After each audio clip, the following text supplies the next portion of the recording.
सात दिन हो गए आपको अनथक मेहनत करते हुए।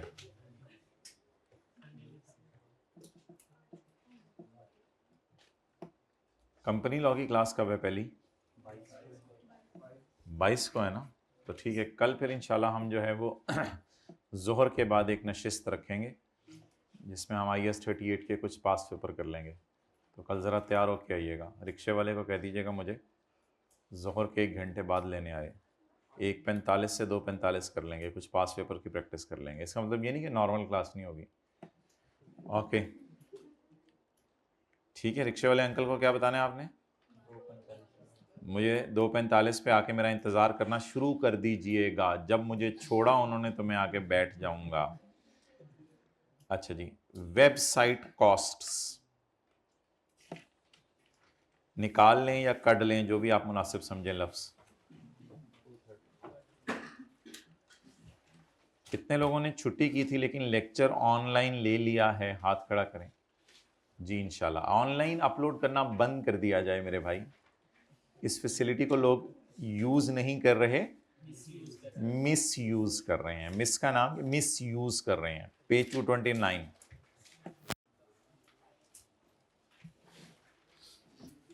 SIC 32 does not apply. पहले जरा SIC 32 को रिवाइज कर लें। Internally generated website is an intangible, लेकिन अगर ये सोलली एडवर्टाइजमेंट पर्पस के लिए है तो ये इंटेंजिबल नहीं है। दूसरी बात,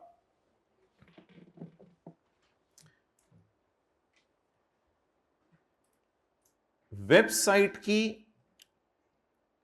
प्रिपरेशन के दौरान प्लानिंग फेज में होने वाले इन खर्चों को आपने कहां डालना है?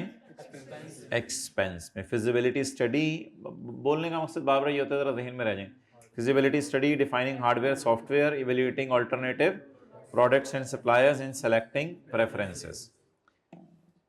एप्लीकेशन एंड इंफ्रास्ट्रक्चर डेवलपमेंट के दौरान डोमेन नेम ऑब्टेन करना, डेवलप कोड करना, इंस्टॉल करना एप्लीकेशंस को, और स्ट्रेस टेस्टिंग करना। This will be capitalise. Graphical design development में ग्राफिक्स बनाना, ये सारा भी कैपिटलाइज होगा। और कंटेंट डेवलप करना वेबसाइट का, अंग्रेजी लिखना, चाहे खुद बनाएं चाहे बना बनाया कंटेंट खरीदें, फिर उसको अपलोड करें,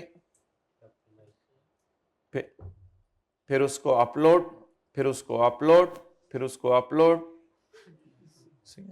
फिर उसको अपलोड, फिर उसको अपलोड करें। इससे पहले कि वेबसाइट डेवलप हो जाए, डेवलपमेंट से पहले पहले, क्योंकि अगर कोई कंटेंट राइटिंग डेवलपमेंट के बाद है ना, वो तो शायद हल्की फुल्की हो, वो तो ऑपरेशनल फेज में होगी। तो डेवलपमेंट से पहले पहले जो जो कंटेंट राइटिंग उसके ऊपर हो गई, इस सब को आपने कैपिटलाइज करना है अगर रिकॉर्डिंग क्राइटेरिया मीट। और डेवलपमेंट फेज में अगर पिक्चर्स ली प्रोडक्ट्स की, वो किसी भी टाइम ले ली इनके दौरान, अगर पिक्चर्स ली प्रोडक्ट्स की, तो माना कि वो वेबसाइट उन्हीं प्रोडक्ट्स को सेल करने के लिए आगे यूज होनी है, लेकिन फिर भी उस खर्चे को कहां डालेंगे? एक्सपेंस में डालेंगे। ऑपरेशनल फेज के खर्चों को नॉर्मली डाला जाता है एक्सपेंस में, लेकिन अगर ये सब्सीक्वेंट एक्सपेंडिचर का क्राइटेरिया मीट कर लें, यानी इसकी वजह से इनहैंस हो रेवेन्यू, ज्यादा आय साबित किया जा सके, तो फिर ऐसी सूरत में इसको भी क्या करना है? कैपिटलाइज करना है। जी बिल्कुल, देर आए ना दुरुस्त आए। क्या वजह लेट आने की? तीनों की क्या चीज?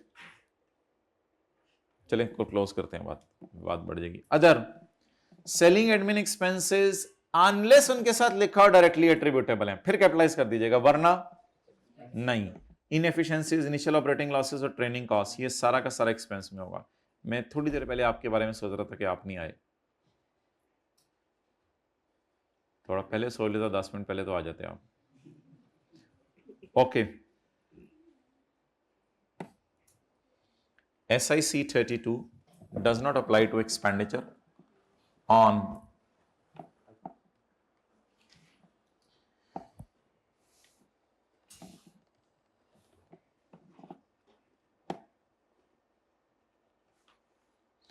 देखिए, एक होती हैं सर्वर बाजी, वो हमारे गांव में रहती थी, उनकी बात नहीं हो रही, बात हो रही है आज वेब सर्वर की, जहां पे इंफॉर्मेशन स्टोर होती है। परचेजिंग, और अगर आप इतने साइंसदान हैं तो डेवलप कर लें, खुद बना लें। परचेजिंग, डेवलपिंग और बाद में ऑपरेट करना हार्डवेयर को। कौन सा hardware? Purchasing hardware, developing hardware, operating hardware. Hardware पे तो इंटेंजिबल्स का चैप्टर नहीं लगेगा ना।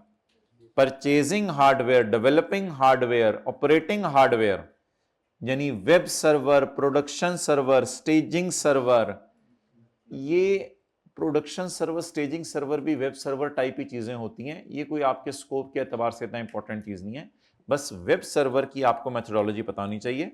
वेब सर्वर एक बड़ी सी मशीन होती है जो कमरे में स्टैंडिंग एसी की तरह, जो होता है ना स्टैंडिंग एसी, तो स्टैंडिंग एसी की तरह खड़ी होती है मशीन, और इसका काम यह होता है कि वेब ब्राउजर, यूजर, मैं और आप वेब सर्वर को रिक्वेस्ट भेजते हैं तो ये हमें रिस्पॉन्ड करता है। वेब सर्वर में डेटा स्टोर कौन करते होंगे? डॉलेंस वाले। डॉलेंस वाले इसमें डेटा स्टोर करते होंगे। डॉलेंस वाले फिर अपने कंप्यूटर बंद करके चले जाते हैं। हम रात को भी वेब सर्वर को एक्सेस कर सकते हैं। और इंटरनेट कनेक्शन खरीदना, इंटरनेट कनेक्शन खरीदना तो IS 16 में जाएगा। अगर इंटरनेट डिवाइस आपको 10,000 15,000 की मिली है तो वो भी IS 16 में जाएगा। तो हार्डवेयर्स के खरीदने और बनाने के ऊपर ये चैप्टर नहीं लगता, और ये कहां चला जाएगा? IS 16 में। इसीलिए कल की क्लास में जो हमने खरीदा था या बनाया था वेब सर्वर, खरीदा था, उसके खरीदने की कॉस्ट को हमने कहां डाला था? IS 16 में। नेक्स्ट, इंटरनेट का बिल जो आप पे कर रहे हैं वो सारा का सारा एक्सपेंसेस में जाएगा, उसका भी इस चैप्टर से कोई ताल्लुक नहीं। When an entity incur expenditure on internet service providing hosting the entity's website, जो हमारी वेबसाइट को होस्ट कर रहा है, हमारी वेबसाइट पे जब लोग एक्सेस करते हैं तो इंटरनेट प्रोवाइडर अगर उसमें कोई हेल्प कर रहा है तो वो जो इंटरनेट प्रोवाइडर को हम फीस दे रहे हैं, this expenditure is recorded as an expense, जैसे जैसे हम इंटरनेट प्रोवाइडर की सर्विस लेंगे। तो इंटरनेट बिल मुराद है इससे, इंटरनेट का बिल। वैसे भी ये रेवेन्यू नेचर का खर्चा, आपको पता है, जैसे जैसे इंटरनेट का बिल पे होगा वैसे वैसे खर्चों में रिकॉर्ड होगा। ओके, नेक्स्ट,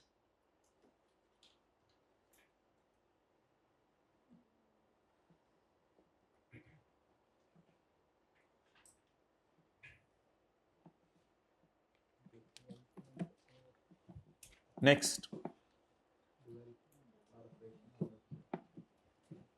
अगर आप अपने लिए वेबसाइट नहीं बना रहे, लोगों के लिए वेबसाइट बनाते हैं और उनको बेचते हैं, यानी वेबसाइटें बनाने का कारोबार है आपका, तो फिर तो वेबसाइट आपके लिए इन्वेंट्री होगी। जैसे लैंड अगर बेचने का कारोबार है आपका तो लैंड तो आपकी इन्वेंट्री में पड़ी होगी।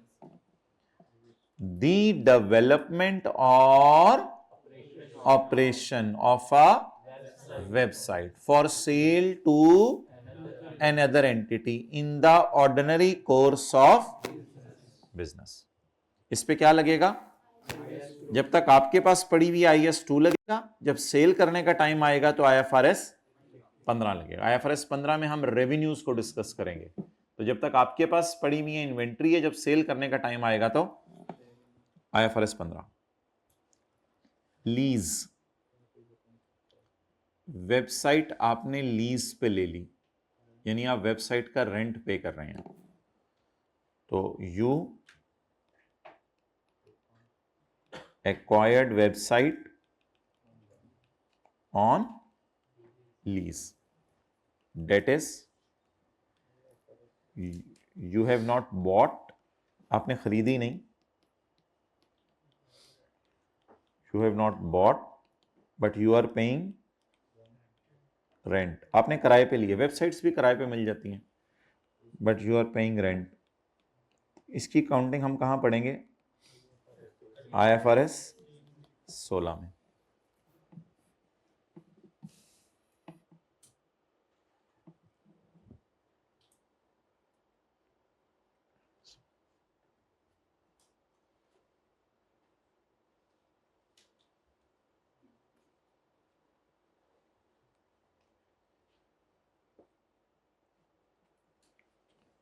ओके,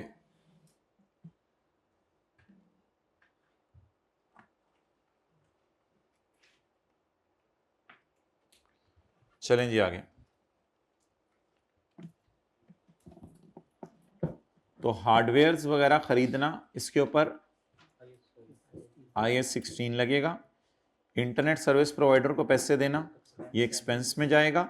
वेबसाइट्स बना के बेचना इन्वेंट्री है, और लीज पे ले लेना वेबसाइट, ये ऐसा भी हो सकता है कि आप लीज पे दे रहे हैं आगे, दोनों बातें आ सकती हैं ना IFRS 16 में। और यू आर गिविंग, बोलें, वेबसाइट ऑन लीज, या आप किराए पे दे रहे हैं वेबसाइट।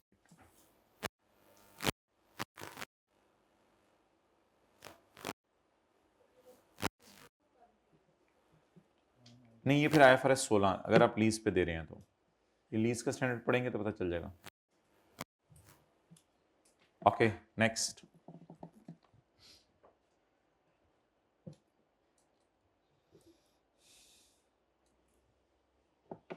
पास पेपर क्वेश्चन है, बस 16 निकालें।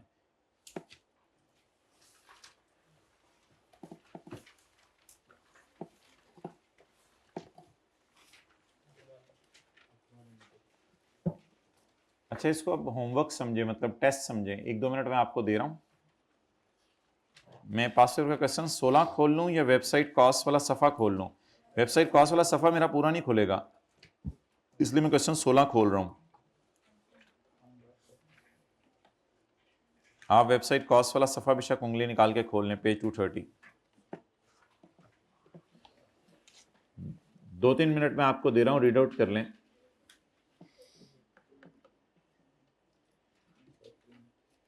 कैलकुलेटर साथ पकड़ें, मुझे कॉस्ट बता दीजिएगा वेबसाइट की।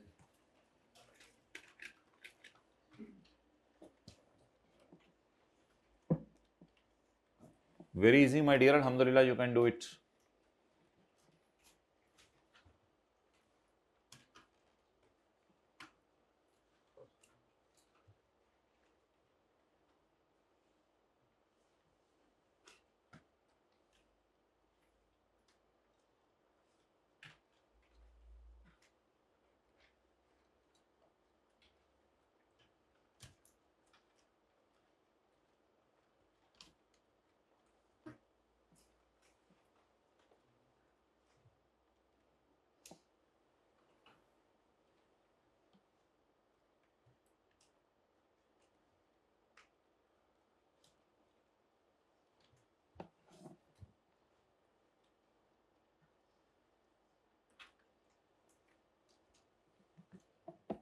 कॉस्ट कोई बता दे।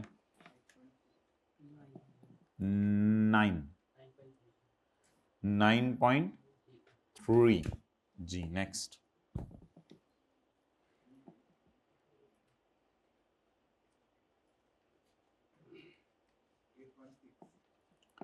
8.6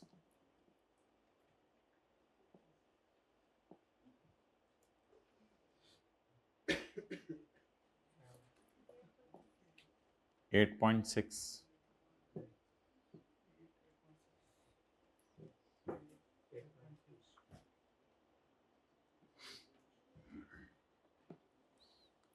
अच्छा जी। 10.9 Ajwa Limited is engaged in the business of manufacturing and trading of consumer goods. On यकम जुलाई 2021 EN launched the website. On यकम जुलाई 21 हुई लॉन्च्ड वेबसाइट। भाई बताओ तो सही, कब बनना शुरू हुई थी, कब रिकॉर्डिंग क्राइटेरिया मीट हुआ था? कहते नहीं, पहले मैं बता दूं लॉन्च कब हुई थी। लॉन्च हो गई यकम जुलाई 21 को for online sale of its products. इसका मतलब एडवर्टाइजमेंट पर्पस के लिए नहीं है, बल्कि प्रोडक्ट्स को सेल करने के लिए।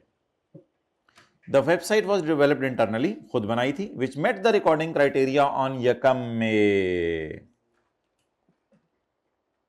रिकॉर्डिंग क्राइटेरिया, अल्लाह का शुक्र है थोड़ी थोड़ी करके पिछली डेट्स की इंफॉर्मेशन अब देने लग गया। रिकॉर्डिंग क्राइटेरिया पूरा हो गया था यकम मई को। Directly attributable cost incurred are as follows. Defining hardware and, मुझे तो अब यही लग रहा है कि जनवरी से फिर काम शुरू हुआ है, ऐसा ही है ना? आपको भी ये नहीं लग रहा है जनवरी से काम शुरू हुआ है? जनवरी 2021। कुछ और लग रहा है तो बता दें, वरना फिर मैं तो बस डिसाइड कर लिया कि जनवरी से काम शुरू हुआ है। उसने बताया नहीं था कब काम शुरू हुआ है, तो उसने आप बता दिया कि काम कब शुरू हुआ है, जनवरी से। तो यकम जनवरी 21 से स्टार्ट हुआ है वेबसाइट का बनना। अब प्लानिंग फेज हो, डेवलपमेंट फेज हो, मुझे उससे कंसर्न नहीं, वो इंशाल्लाह जैसे जैसे सवाल आगे चलेगा तो पता चलती रहेगी।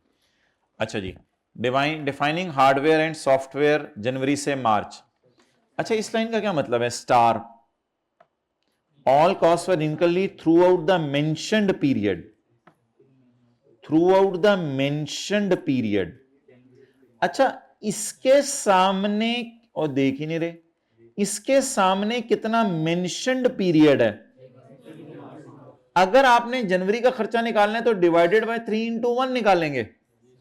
वो मुझे नहीं पता कि इसको डिवाइड करके मल्टीप्लाई करना है या नहीं करना, लेकिन मेरा कहने का मतलब यह कि डिवाइडेड बाय 12 टाइप नहीं है ये चीज। अगर इस खर्चे को आपने तोड़ना हुआ तो डिवाइडेड बाय 6 करेंगे, अगर इस खर्चे को आपने तोड़ना हुआ तो डिवाइडेड बाय 2 करेंगे। इस लाइन का मतलब आपको समझ आ गया कि ऑल कॉस्ट्स, ये मतलब होता है ना ऑल कॉस्ट का, all costs were incurred evenly throughout the mentioned period. जो जो इनका पीरियड मेंशन है उतने उतने अरसे में ये इवनली हुई हैं। यानी अगर 0.5 3 महीने की है तो 0.5 डिवाइडेड बाय 3 1 महीने की है। 0.6 अगर जो है वो 6 अगर जो है वो 6 महीने की है तो 1 महीने की 1 है। ये मतलब है इस बात का।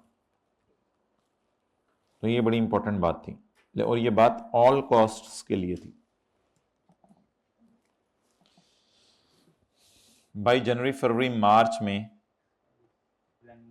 प्लानिंग फेज चल रही है। तो जब जनवरी फरवरी मार्च में प्लानिंग फेज चल रही है, डिफाइनिंग हार्डवेयर एंड सॉफ्टवेयर, इसको कहा क्या करेंगे? एक्सपेंस में डालेंगे। और जो कैपिटलाइज करना है वो 0 है। सैलरीज एंड जनरल ओवरहेड्स,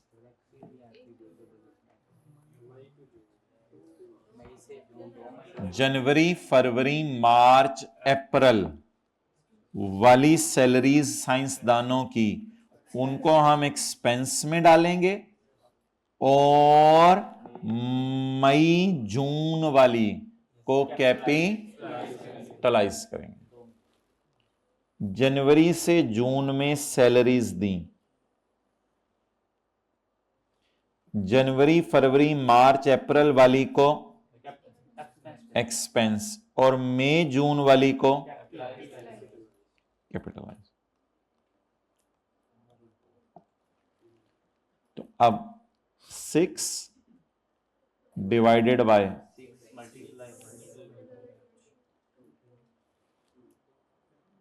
2, यानी कैपिटलाइज 0 रुपीज करने हैं और 2 रुपीज करने हैं। बाकी एक्सपेंस में भी कुछ जाना है, वो भी मैंने लिख रहा। Done. Development of content May June, development of content, ओ पूरा ही capitalise. Content development development of content. तो ये कौन सी फेज चल रही है? और क्राइटेरिया रिकॉर्डिंग मीट हो चुका है, इसलिए इसको भी कहां डालेंगे? कैपिटलाइज करेंगे। Registering website with search engines,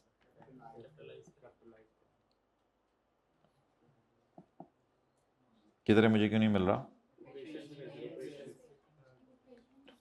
तो कैपिटलाइज क्यों करेंगे? नहीं, कैपिटलाइज क्यों करेंगे?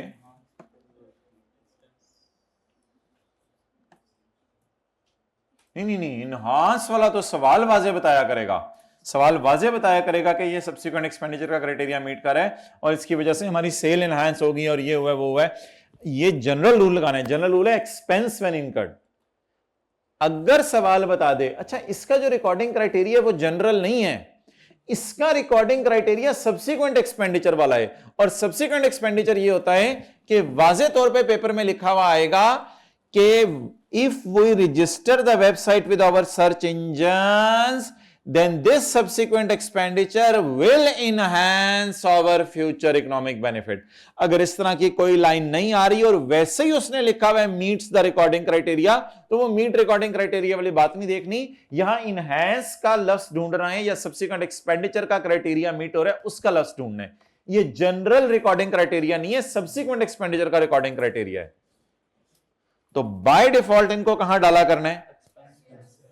लेकिन अगर इनके साथ कोई ऐसी लाइन आ गई कि ये सब्सिक्वेंट एक्सपेंडिचर का रिकॉर्डिंग क्राइटेरिया मीट कर रहा है, ऐसी तो कोई लाइन नहीं लिखी हुई, ये तो जनरल रिकॉर्डिंग क्राइटेरिया मीट कर रहा है, सब्सिक्वेंट का क्राइटेरिया मीट कर रहा है तो कहीं नहीं लिखा हुआ। डेट्स वाइज को कैपिटलाइज कितना करेंगे? ₹0। तो कहां डाल देंगे? एक्सपेंस में। क्लियर? एनुअल फीस तो वो इंट्रो की क्लास की बात है, एनुअल फीस तो कभी भी कैपिटल एक्सपेंडिचर नहीं होती, उन्होंने तो साल का फायदा देना है। तो ये तो एनुअल फीस है फॉर होस्टिंग वेबसाइट। ये इंटरनेट का बिल है जो आपने दिया है, जो इंटरनेट वाले हमारी वेबसाइट को होस्ट कर रहे हैं। तो ये तो बस नॉर्मल, बाकी हमारा ईयर एंड नहीं बताया हुआ सवाल में अनलकीली, वरना मैं इसको कुछ कर देता 0.6 डिवाइडेड बाय 12 मल्टीप्लाइड बाय कितने महीना खर्चे में जाएगा, कितने महीना। लेकिन इसको आप जनरली बस एक्सपेंस में ले जाएं, ये तो साल की फीस है। ईयर एंड तो हमारा नीचे बताया ही नहीं हो कि इस साल में से फिर कितनी खर्चे में जाएगी कितनी नहीं जाएगी। अगर ईयर एंड 31 दिसंबर होता या कुछ होता वो फिर और बात थी। तो फिर ये जून में पे किया, जून जुलाई अगस्त सितंबर अक्टूबर नवंबर दिसंबर हमारा साल, जनवरी फरवरी मार्च अप्रैल मई अगला साल, तो फिर इसको पोर्शन कर सकते थे, लेकिन वेबसाइट की कॉस्ट में नहीं जाना इसने, क्योंकि ये एनुअल फीस है। एनुअल फीस कहाँ जाती है? खर्चों में। तो इसलिए इसको भी कहाँ डालेंगे? इसमें। ये तो रेगुलर नेचर का खर्चा बिजनेस में होता रहता है। कैपिटलाइज कितना करेंगे? 0। एम्प्लॉय ट्रेनिंग तो वाजे तौर पर उसने बता दिया था कहां जाना है, तो कैपिटलाइज कितना होगा? ये क्या लिखा हुआ है मैंने? Capitalise. Discounts for logging on the website, जो लोग हमारी वेबसाइट से चीजें खरीदेंगे उन्हें डिस्काउंट दे देंगे। ये डिस्काउंट देना IFRS 15 डील करेगा। डिस्काउंट IFRS 15 डील करेगा। IFRS 15 ये बताएगा, यानी कि जो हमारी दुकान पे आके चीज लेता है उसको शायद हम पूरी प्राइस की बेच रहे हैं, लेकिन जो वेबसाइट के जरिए लेता है उससे डिस्काउंट दे रहे हैं। तो डिस्काउंट देने का तरीका ये होगा कि मिसाल के तौर पे 10,000 की प्रोडक्ट है, उसको 9,000 की बेच देंगे। ये 1,000 रुपया वेबसाइट की कॉस्ट में ऐड नहीं होगा, IFRS 15 में इसका नाम डिस्काउंट होगा। तो ये रेवेन्यूज के स्टैंडर्ड की बात है, ये स्टैंडर्ड की बात नहीं है, इसलिए ये भी कहां चला जाएगा? चलें जी, अब वेबसाइट की कॉस्ट आप लिखना शुरू करें। हेडिंग दें कॉस्ट ऑफ वेबसाइट।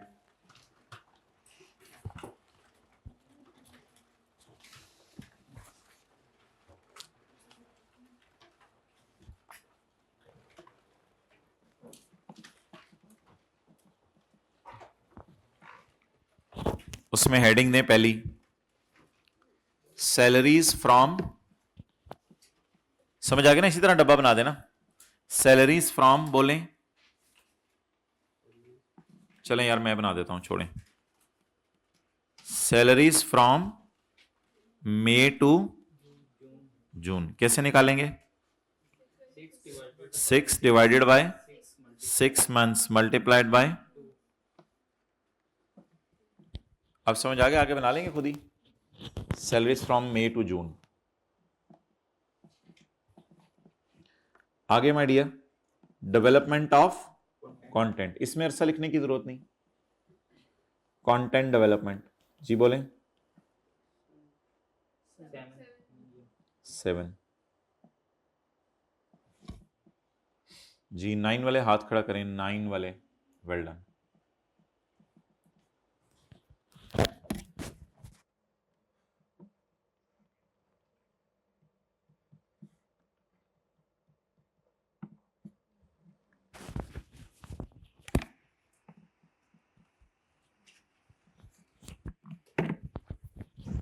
चलें जी आगे।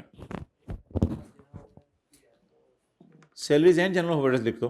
हाँ वो फिर वो डायरेक्टली एट्रीब्यूटेबल होंगे और कुछ नहीं बताया, वो सैलरीज के साथ फिर उसने जो लिखा हुआ, हाँ ऊपर भी लिखा हुआ है, well done. Directly attributable cost incurred are as follows.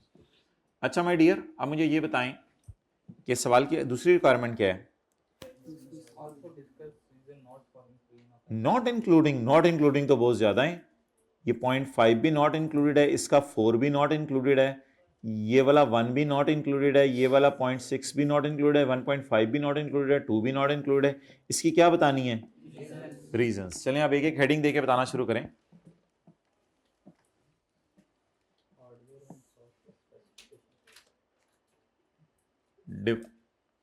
Defining hardware and software specifications of rupees 0.5 million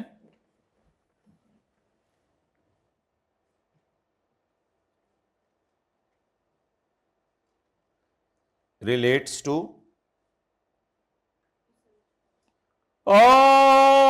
research. मैंने आपको कहा था, मैंने आपके समझने के लिए लफ्ज लिखा है, यहां प्लानिंग का लफ्ज लिखना है। किसके मुंह से रिसर्च निकल गया था, वापस ले लें। वो क्या होते हो जाते इंसान है, हद होगी, ऐसे टेंशन डाल देना कि अगला बंदा ही परेशान हो जाए। तो relates to planning phase, therefore it will be expensed out in the period in which it is incurred। लिख दिया करें, बड़ा अच्छा हो जाएगा। in the period in which it is incurred,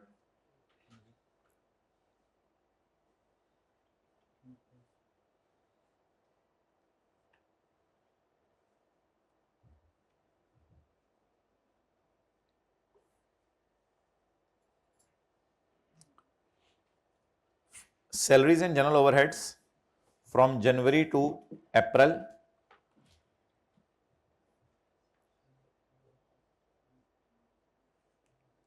salaries and general overheads. भाई यही सवाल से फिक्र अंग्रेजी उठा रहा हूं मैं सारी। Salaries and general overheads from January to April,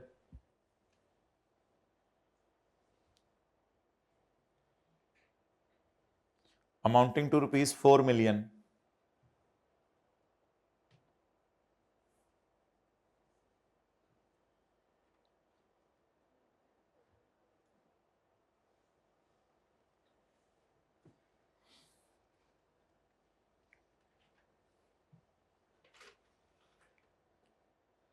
because the recording criteria for capitalization were expensed out। नहीं लिखवाया मैंने, will be expensed out, will be expensed out because recording criteria of capitalization of intangibles was not met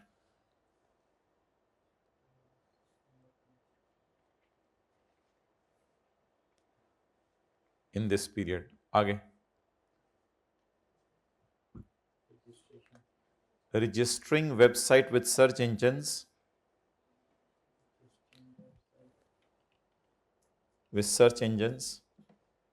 इधर देखें आप, relates to operational phase, relates to operational phase,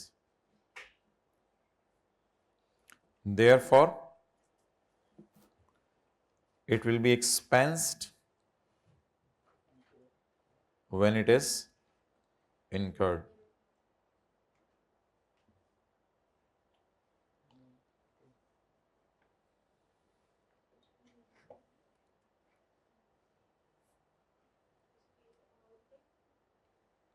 लिख दें आगे amounting to rupees.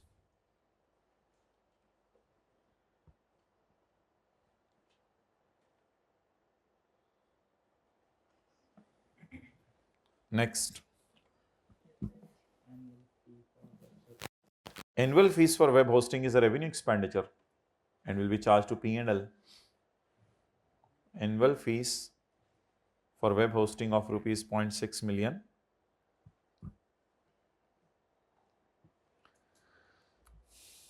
is a revenue expenditure.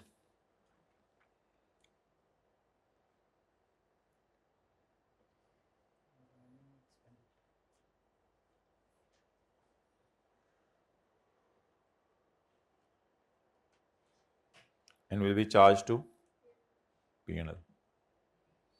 आगे लिखा आया करेंगे in the period in which is incurred. अच्छा जी, नेक्स्ट, एम्प्लॉयड, बस इसमें लिख सकते हैं IAS 38, yes SAC 32, IAS 38 prohibit the capitalization of employee training costs.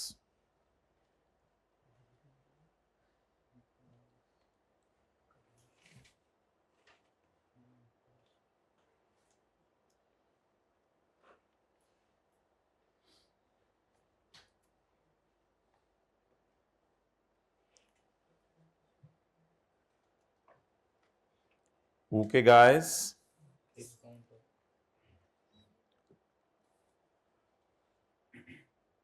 Discount जो ऑफर किए जाते हैं ना, ये तो डेवलपमेंट के बाद किए जाते हैं। तो डिस्काउंट ऑफरिंग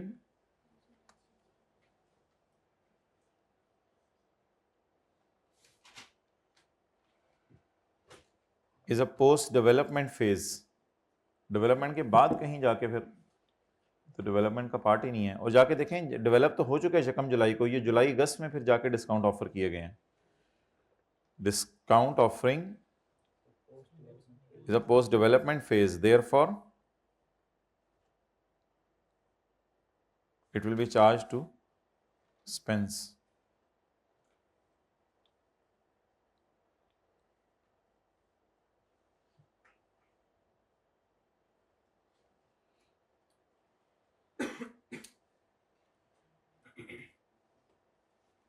Okay guys,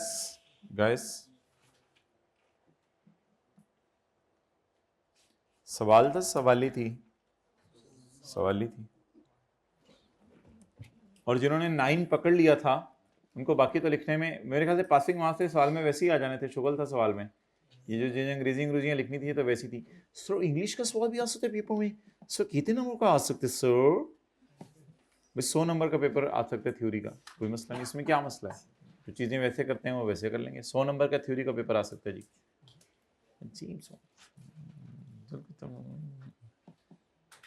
अच्छा जी,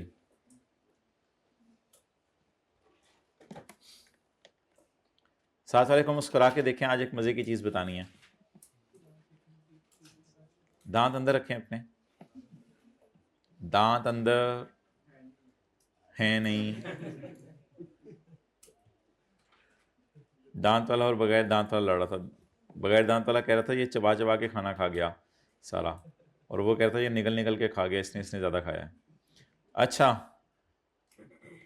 पेज नंबर 228, आज आपके नोट्स में लिखा होगा पेज 228 बॉक्स एट टॉप, इस तरह लिखा होगा page 228 box eight top.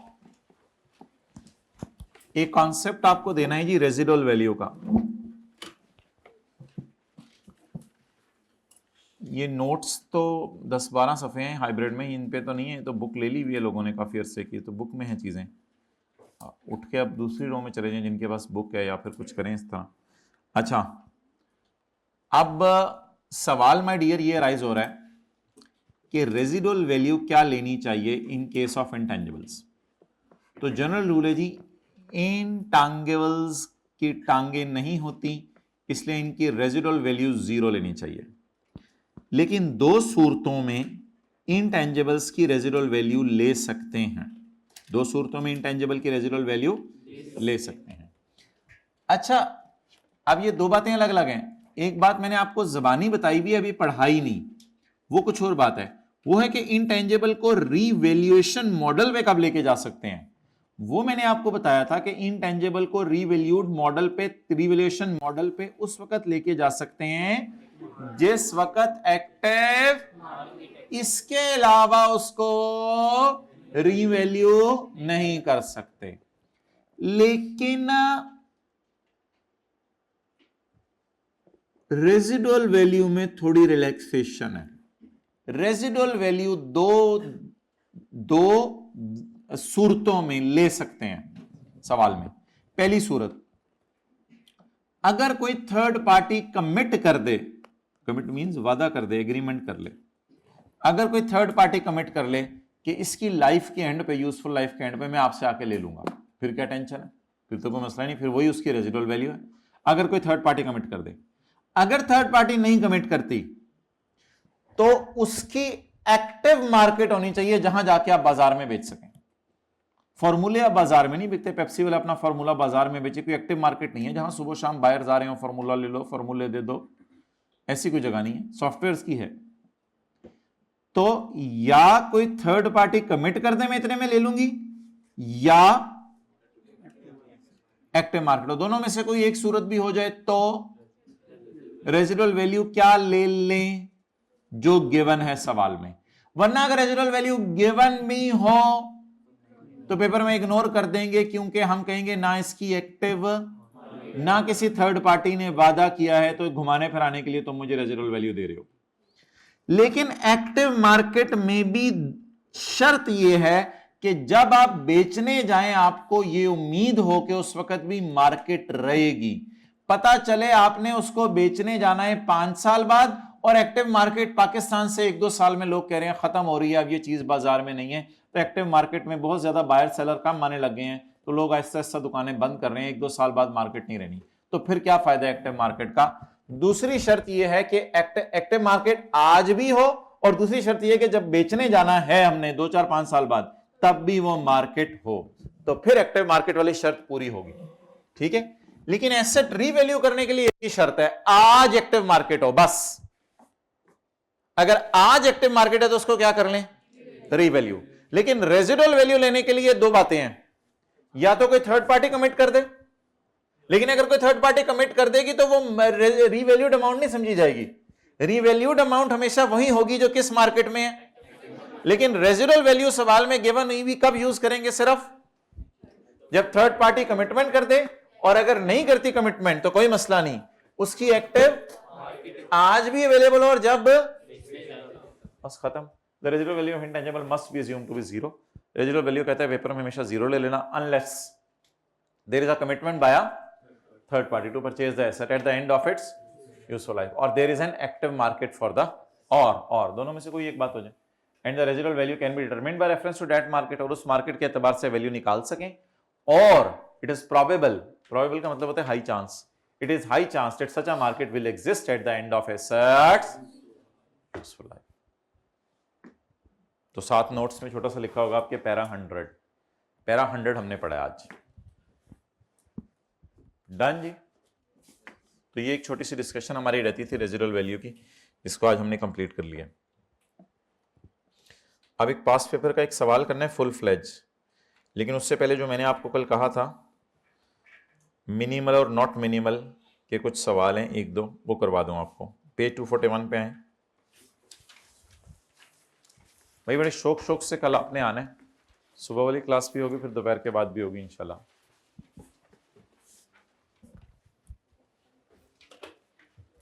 Pause करना। अच्छा, हद होती है। We obtained a licence for 2 years। हमने एक लाइसेंस लिया है कितने साल के लिए, 2 साल के लिए। We obtained a licence for 2 years। हमने एक लाइसेंस लिया है 2 साल के लिए। Page number 241। For 2 years on यकम जनवरी 12 bye paying ₹100 million। It can be renewed for a further period of, ये कितने सालों के लिए रिन्यू हो सकता है, लेकिन हमारी उंगली यहां होनी चाहिए। 60 100 के मुकाबले में बहुत थोड़ा है?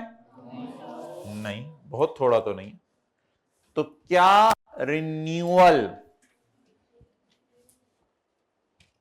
मिनिमल कॉस्ट पे है या मिनिमल नहीं है? अब जब मैं एलएल लूंगा, लीगल लाइफ, तो क्या मैं 2 में 3 डाल लूं या 2 ही ले लूं? 2 में 3 डाल लूं या 2 ही ले लूं?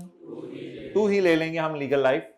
पास जनरल एंट्रीज तो जनरली कहते दिसंबर 12 till 16, assuming it is renewed on यकम जनवरी 14। वो तो फिर यकम जनवरी 14 को दिल चाहा होगा तो रिन्यू कराया होगा ना। यकम जनवरी 12 को तो खड़े होकर नहीं पता होगा रिन्यू कराने। वो तो बस यकम जनवरी 14 को दिल चाहा होगा तो रिन्यू करा रहे हैं। दिल तो आपको पता है बैठे बैठे मरी पहुंच जाता है। There is nothing like oh in this. Okay. क्या करेंगे 6 छुट्टियों का? प्रिंसिपल साहब से कहेंगे थोड़े कम करा दें, 5 कर लें। देखें ईद के चौथा दिन अब क्या करेंगे? ईद के चौथे दिन आप घूमेंगे फिरेंगे, किसी ने लिफ्ट नहीं करानी। अच्छा, अब मुझे आप ये बताएं कि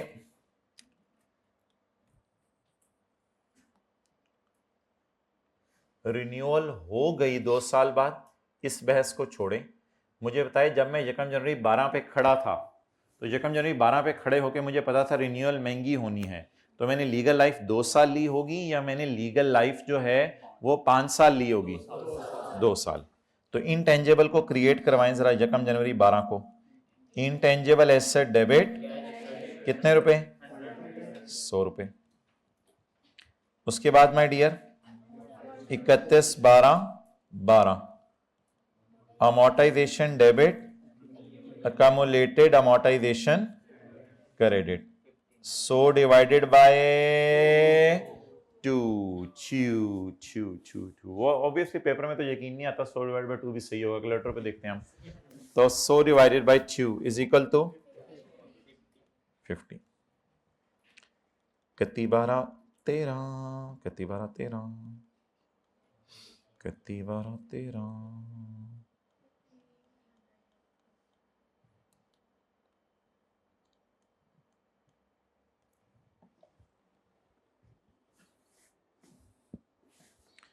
यकम जनवरी 14 की सुबह बेगम ने पूछा, सरताज किधर जा रहे हो?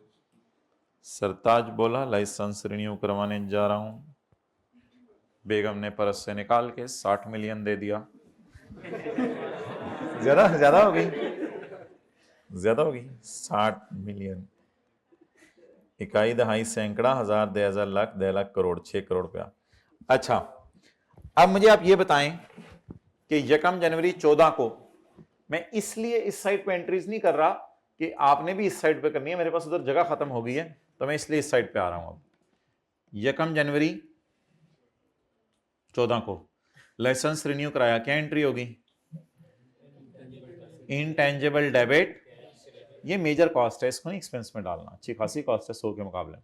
Intangible asset debit cash credit. अब पुत्र इसने कितना अरसा हमारे साथ रहने? रिन्यूअल ने कितना अरसा हमारे साथ रहने? 3 साल। अब क्या करें? Amortisation debit, accumulated amortisation credit. 60 divided by 3 calculator के बगैर 20 कति 12 15 जी 20 कति 12 16 कितना? 20 is 60. It is fully amortized, and 50 is, so it is also fully amortized. Now you can not note it down. करना है note it down? हाँ जी, जो renewal cost होगी, हाँ अगर रिन्यूअल महंगी होगी तो जब होगी तब उसको इंटेंजिबल की कॉस्ट का पार्ट ही बनाएंगे। 100 में अगर ऐड अलग से ठीक है, बैलेंस शीट में आपको बना के दिखा देता हूं, बैलेंस शीट में ये कैसे नजर आ रहा होगा। बैलेंस शीट में आपको बना के दिखा देता हूँ, स्पेशली आप लोगों की रिक्वेस्ट पे बैलेंस शीट में आपको बनाऊंगा आज मैं।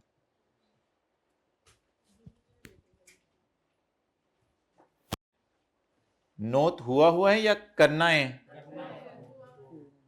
हुआ है, it's a hind of anything. पूरी किताब हुई हुई है, जाएं।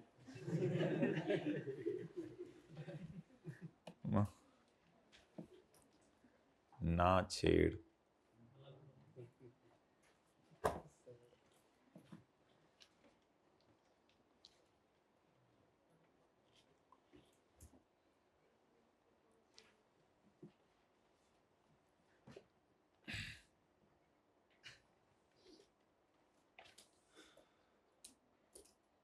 पेपर में जजमेंट यूज करेंगे कि कैपिटलाइज करना है? नहीं, जजमेंट तो पहले दिन से ही हम यूज कर रहे हैं कि 60-100 के मुकाबले में मिनिमल है या नहीं। ये तो वही बात है ना। अगर मिनिमल है तो क्वेश्चन 7A।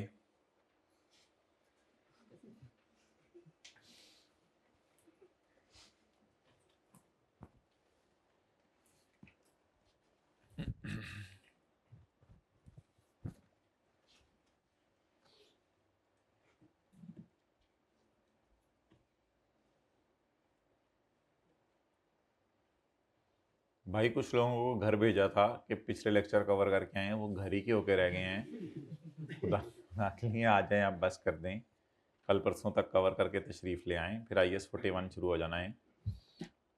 मज्जें, गायें, बकरे, भैंस, छतरे, डोंकी, मोंकी, स्नेक। ओके,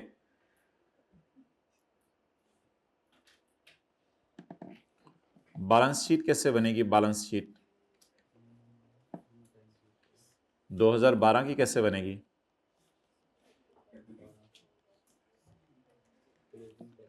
100 रुपए का था, कितना अमोर्टाइज हो गया था? 50। 2013 में 100 रुपए का था, कितना अमोर्टाइज हो गया था? 100। बीवी मर गई थी, शादी कर लो, हद होगी। इसी तरह की बातें मजे हैं। लेकिन अब आपने डिस्पोज नहीं करना है एसेट को, क्योंकि एसेट आपके पास ही है। 100 में कितना डाल दें? 160। अब इसकी अमोर्टाइजेशन कितनी है? 120। बीवी दोबारा आ गई, 40, 100।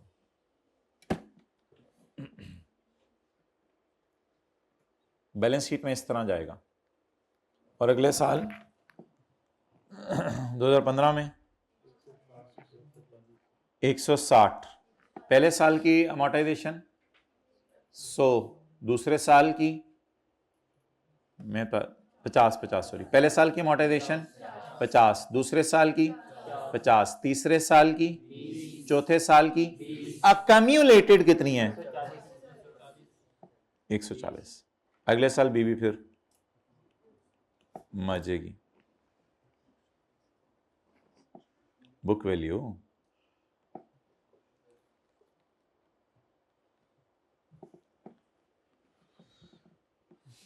अल्लाह सबको ने एक पार्टनर। अच्छा जी, भाई मैं कोई बात कर रहा था, आपने सुन ली? सॉरी।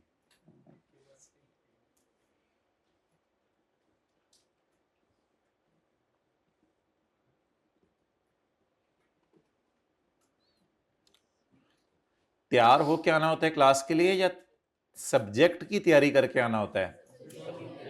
दोनों करके। ठीक है, प्रायोरिटीज ही बदल गई हैं हम लोगों की। Question number 7A।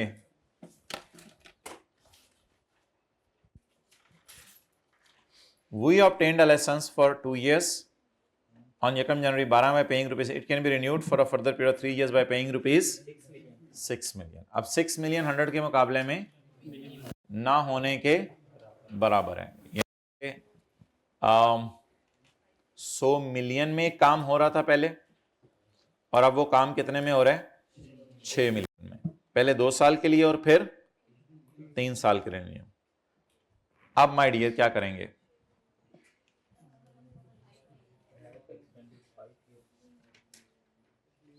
अब पहले दिन से ही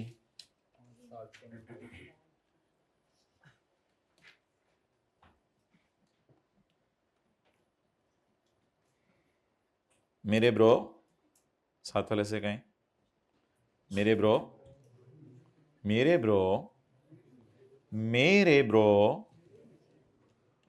अब पहले दिन से ही जो लीगल लाइफ होगी वो 2 जमा 3 लेंगे या 2 लेंगे? 2 जमा 3, 2 जमा 3 comes to, well done, keep it up, what a conceptual clarity। Matric किसी अच्छी जगह से किया आप लोगों ने।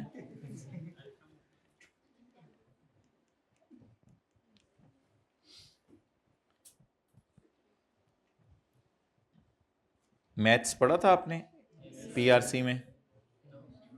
पीआरसी में नहीं पढ़ाते मैथ, एग्जाम था। पीआरसी का मैथ पास होने के ऊपर आपने जो है वो मैट्रिक के टीचर को मिठाई देके आनी थी, अकामुलेटेड अमोर्टाइजेशन। आप बताएं भाई लाइफ क्या लेनी है?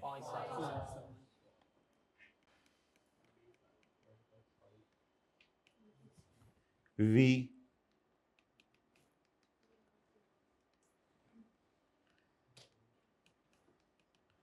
वी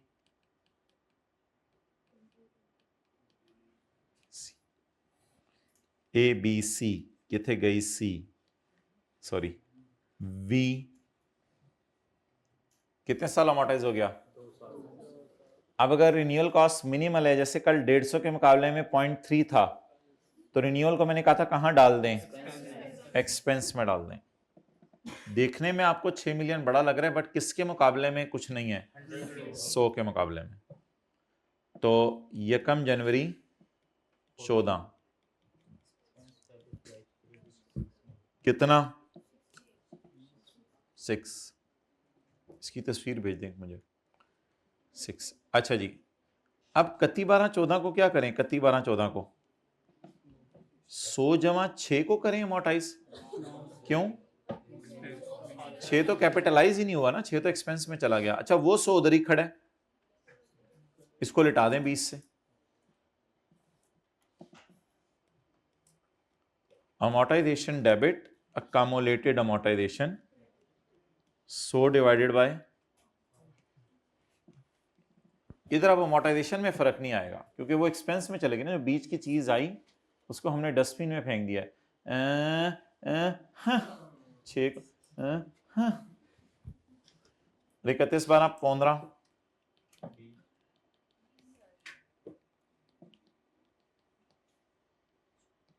वीवी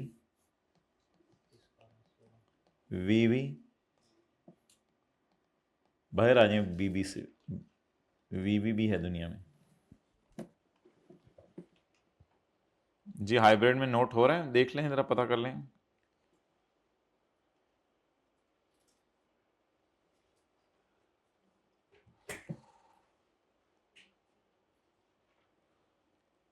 ये ग्रुप में इतनी ज्यादा छुट्टियों का मैसेज कर दिया आपने, 29, 30, 31, महीना भी 31 का, यकम 2, 3। चलो खैर है।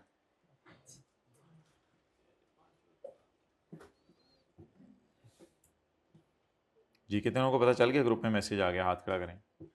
मोबाइल सामने रख के बैठे होते हैं। अच्छा